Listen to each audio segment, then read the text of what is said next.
Assalamualaikum warahmatullahi wabarakatuh. Sebelumnya, perkenalkan saya Azhara Sifuronisa dengan NPM akhir 157. Saya ingin mengonfirmasi bahwa saya membuat video presentasi sendiri. Saya akan mempresentasikan bagian saya, dikarenakan ketika presentasi bersama teman saya Ridin, wajah saya tidak masuk dan hanya masuk suara saya, padahal kami berdua sama-sama camp. Baik, di sini saya akan mempresentasikan untuk kode program Binary Search Tree, BST. Di sini ada input kode program. Yang pertama diawali dengan header, kemudian ada struktur data karyawan, fungsi untuk membuat node karyawan baru, fungsi untuk menyisipkan node ke BST, fungsi untuk mencari karyawan berdasarkan ID, fungsi untuk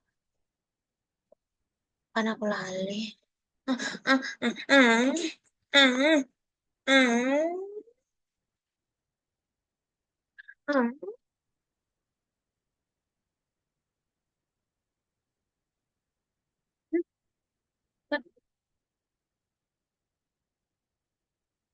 Assalamualaikum warahmatullahi wabarakatuh.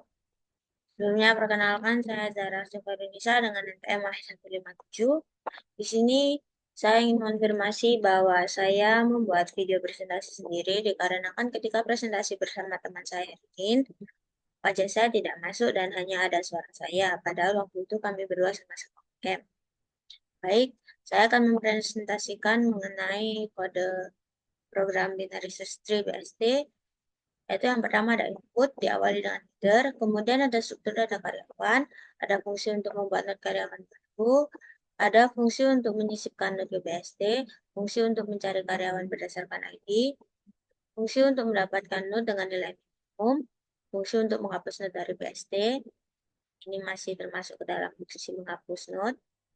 Kemudian sudah masuk mulai ke fungsi utama, min. Di sini ada 6 pilihan, yaitu pilihan 1 tambah karyawan, pilihan 2 hapus karyawan, pilihan 3 cari karyawan, pilihan 4 tampilkan semua karyawan, pilihan 5 simpan data ke file, dan pilihan 6 keluar. Berikutnya untuk pilihan pertama yaitu akan ada masukkan ID, masukkan nama, dan masukkan kerja. Kemudian di pilihan 2 ada masukkan ID karyawan yang akan dihapus. Kemudian di pilihan ketiga ada masukkan ID karyawan yang dicari. Jika ditemukan, maka karyawan ditemukan, ID, nama, dan nilai kerja. Jika tidak ketemu, maka karyawan dengan ID tidak ditemukan. Dan 4 adalah daftar karyawan berdasarkan ID. Kemudian ada pilihan 5, data berhasil disimpan. Kemudian ada pilihan 6 untuk keluar. Dan diakhiri dengan program selesai. Terima kasih. Berikut adalah output untuk insert karyawan, yaitu masukkan ID 33, nama Ririn, nilai kerja 90.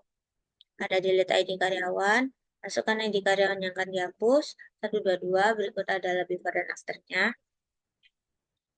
Kemudian ada search berdasarkan ID karyawan, masukkan ID karyawan dicari, 122, karyawan ditemukan. Dengan ID 122, nama nada, nilai kinerja 89. Kemudian untuk view semua karyawan, di sini akan keluar daftar karyawan dengan ID yang urut, ada nama, dan nilai kinerja. Kemudian ada simpan data ke file, pilihan 5 data berhasil disimpan. Sekian yang dapat saya sampaikan. Mohon maaf dan terima kasih. Wassalamualaikum warahmatullahi wabarakatuh.